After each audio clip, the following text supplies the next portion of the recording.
우리가 모르는 데이터는 왜 아는 데이터보다 치명적인가? 빅데이터 시대를 사는 우리는 의사결정에 필요한 정보를 다 가지고 있다고 착각하고 살고 있는지도 모른다. 사실 우리가 가진 데이터가 온전했던 적은 없었다.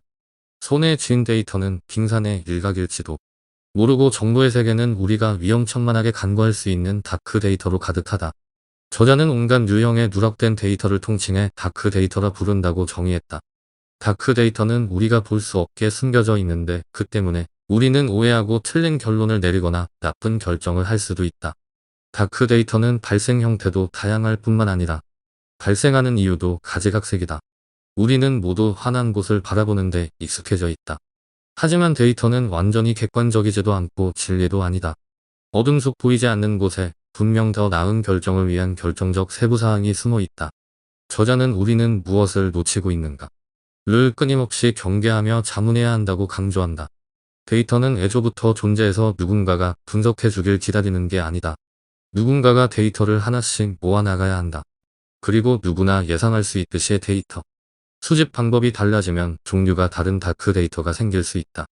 인구 총조사에 대하는 사람들의 일부 표본에 대해서만 데이터를 수집하는 것이다. 이때 조사 표본을 추출하는 것은 매우 중요하기 때문에 우리는 표본 추출하기 및 이와 관련된 다크 데이터 사안을 자세히 살펴본다. 덜 공식적인 경우지만 때때로 데이터는 바로 구할 수 있는 대상에게서 수집하기도 한다. 쇼핑 고객이 어떻게 행동하는지 파악하려면 마침 오늘 가게에 들른 사람들을 관찰하면 된다. 데이터를 수집하는 상황을 바꾼다면, 다시 말해 상황에 개입한다면 그 데이터는 실험 데이터라고 한다. 실험 데이터는 특히 중요한데 그 이유는 반사질에 관한 정보를 제공할 수 있기 때문이다. 데이터가 인간의 행동을 설명할 때는 행정 데이터라고 불리곤 한다. 행정 데이터의 특별한 장점은 사람들이 무엇을 한다고 말하는지가 아니라 무엇을 하는지를 실제로 알려준다는 것이다. 행정 데이터는 사람들이 무엇을 샀는지, 그것을 어디서 샀는지, 무엇을 먹었는지, 웹에서 무엇을 검색했는지 등을 알려준다. 행정 데이터는 사람들에게 무엇을 했는지 또는 어떻게 행동하는지 직접 물을 때보다 사회적 현실을 훨씬 더 잘 파악하게 해준다. 행정 데이터가 사람들이 실제로 무엇을 하는지를 정말로 알려준다는 것이다. 유용한 정보가 분명한데 다만 사람들의 생각과 감정까지 엿보려고 하지 않을 때만 그렇다. 질문의 종류에 따라 알맞은 데이터 수집 전략이 있으며 각 전략에는 서로 다른 다크 데이터 문제가 등장한다.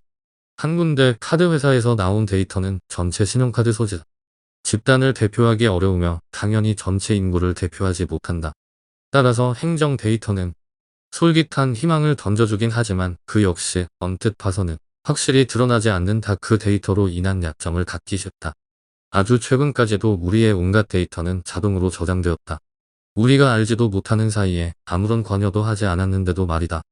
그런데 유럽연합의 일반 정보 보호 규정이 그 관행을 바꾸었다.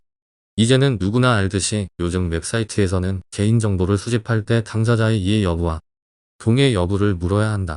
옵트아웃을 활용하려는 사람들은 적극적으로 자기 의사를 표현해야 한다. 귀찮다는 이유로 기본 내용대로 따르면 자기 의도와 상관없이 데이터베이스에 포함되고 만다.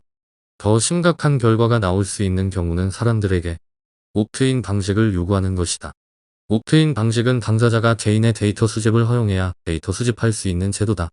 그런데 앞에서 표본을 무작위로 뽑았고 적절히 뽑았다는 무심코 내뱉은 듯한 말이 사실은 매우 중요하다.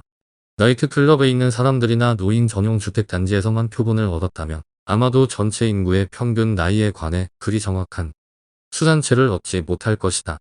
따라서 연구 대상 모집단을 적절히 대표할 수 있도록 만전을 기해야 한다.